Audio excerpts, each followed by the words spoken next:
চামবাদুরের হ্যাঁ এই ভিডিওটা আমি ছাড়েছি, দেখেন চামবাদুরের বসবাস। কি জায়গা ভাই, আমরা এখন আছি কোন জায়গায়? পিছনে আমরা এখন আছি কুষ্টিয়া জেলার ইতিহাস ঐতিহ্যের দুর্দান্ত একটি জায়গা। ইংরেজরা এখানে এসে খাজনা আদায় করতো। আপনারা পুরো ভিডিওতে সাথে থাকবেন, কেউ যাবেন না। আর ভিডিওটা ভালো লাগলে লাইক কমেন্ট শেয়ার করে পাশে থাকবেন। কিন্তু খাজনা আদায় এখন করতেছে কারা? চামবাদুর। এখন লক্ষ লক্ষ চামবাদুর। সম্পূর্ণ ভিডিওটা না দেখে কেউ যাবেন না।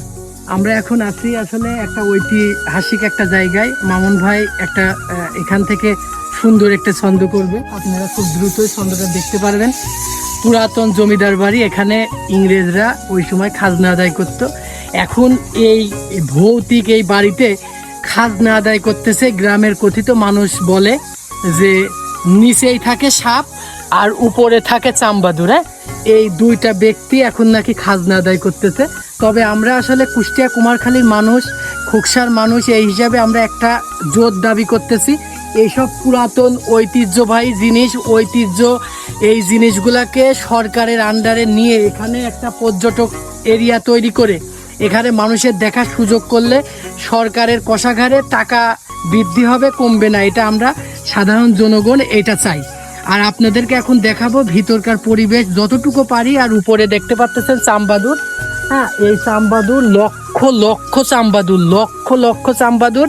এই গ্রামের মানুষ এখন বলে যে উপরে চামবাদুর পাহারা দেয়, আর এই যে নিচেই রাত হলে সন্ধ্যার পর থেকেই প্রচুর সাপের আনাগোনা শুরু হয়। এখানে ভয়ঙ্কর সাপ আছে এবং চামবাদুর আছে। এই নিয়ে এই গ্রামের মানুষ মানে সামনের দিকে ডে বাই ডে আগাচ্ছে। দেখতে পাচ্ছেন ভাই, এই ভিতরে তো আসলে যাওয়া খুবই কঠিন এবং ভয়ঙ্কর। আসলে আমারও একটু ভয় করতেছে। দেখেন, আপনারা দেখতে পাচ্ছেন চামবাদুরটা আর এই যে ঐতিহ্যবাহী যে পুরাতন জমিদার বাড়ি। আমি আসলে আপনাদেরকে কিভাবে দেখাবো, দেখতে পাচ্ছেন এটা অনেক ভয়ঙ্কর একটা দৃশ্য। আমি ওই দিক থেকে আপনাদের দেখাই। হ্যাঁ, এটা মানে লক্ষ লক্ষ চামবাদুর। এটা সব সময় মানে উড়ার উপরেই আছে। দেখেন, স্থির নাই, একদম স্থির নাই, সবসময় উড়ার উপরেই আছে। এ দেখেন, আমি আপনাদের যতটুকু দেখাবো, এই দেখেন। হ্যাঁ, এই দেখেন, মানে এই জিনিসটা আসলে আমি না দেখালে বা না দেখলে আপনারা বুঝবেন না। লক্ষ লক্ষ চামবাদুর, নিচেই সাপ থাকে। আর দেখতে পাচ্ছেন নিচেরকার পরিবেশটা অনেক ভৌগোলিক।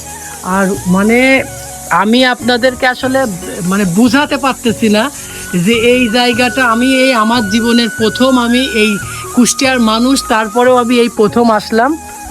অসাধারণ একটি ঐতিহ্যবাহী জায়গা, কিন্তু এই জায়গার পরিচর্যা করতে হবে, এটা গ্রামের মানুষের দাবি। আর এই ভয়ঙ্কর জায়গা থেকে আসলে আমি বেশি ভিতরে ঢুকলাম না, এটা অনেক রিস্ক একটা জায়গা। কারণ আমি ভিতরে ঢুকলে চামবাদুর দেখা যাচ্ছে, আমাকে আবার ধরে ফেলতে পারে। হ্যাঁ, সবচেয়ে বড় কথা আমার কাছে দাও, কারণ আমি এর আগে এখানে ঢুকেছি। আমার সাথে সব এখানকার সাপ পোকা চামবাদুরদের বসবাস, আমার সাথে এরা পরিচিত। ঠিক আছে, কি করলেন এইটা ভাই? এই দেখেন, এই দেখেন আমার মাথার উপরটা একটু দেখেন, মাথার উপরটা একটু দেখেন।